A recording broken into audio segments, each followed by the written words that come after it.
Hi, I just seconds ago finished filming my January 2025 TBR. I haven't changed my sweater or anything. I'm just gonna go ahead and read for you a poem for today. Today is the 20th day of December. It's Christmas in 5 days. Can you believe that? I mean, from where I'm sitting right now, it's not Christmas in 5 days because I'm pre-recording this, but by the time you see this, Christmas is in 5 days. I'm very excited about that. I am going to read to you a poem I have never read before. This will be my first read of it, but it is by a poet that I absolutely adore. This is a poet that my dad influenced me to love. He likes this poet or liked this poet, and I read him and fell in love with him many a decade ago. So this is Christmas Trees by Robert Frost. Again, I've never read this. This is my first read, but I love Robert Frost. A Christmas circulation letter. It says, "The city had withdrawn into itself and left at last the country to the country.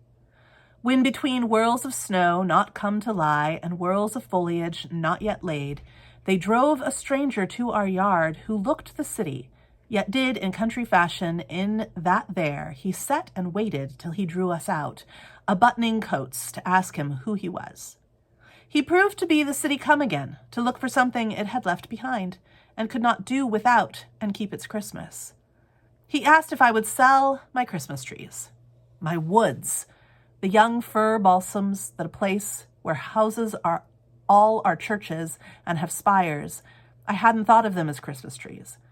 I doubt if I was tempted for a moment to sell them off their feet to go in cars and leave the slope behind the house all bare, where the sun shines now no warmer than the moon.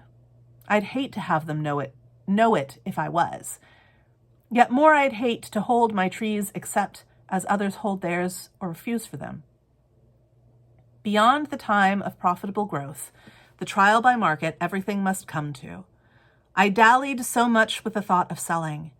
Then, whether from mistaken courtesy and fear of seeming short of speech, or whether from the hope of hearing good of what was mine, I said, there aren't enough to be worthwhile. I could soon tell how many they would cut.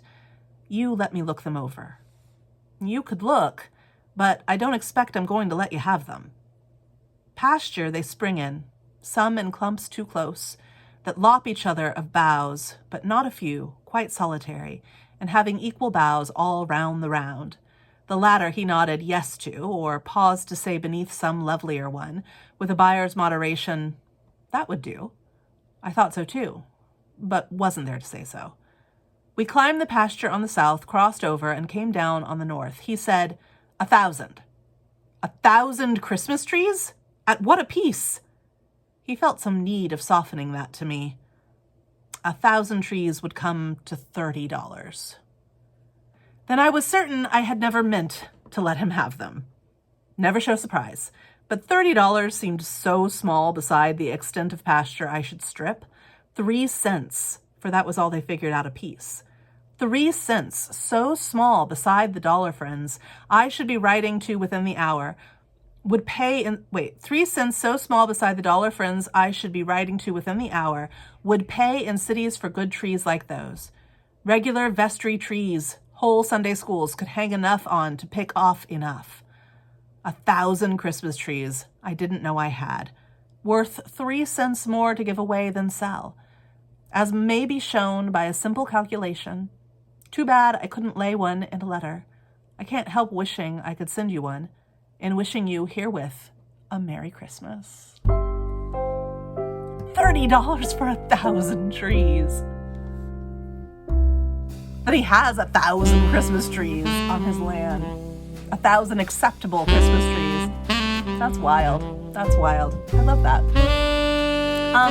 Until I see you tomorrow, let's go read.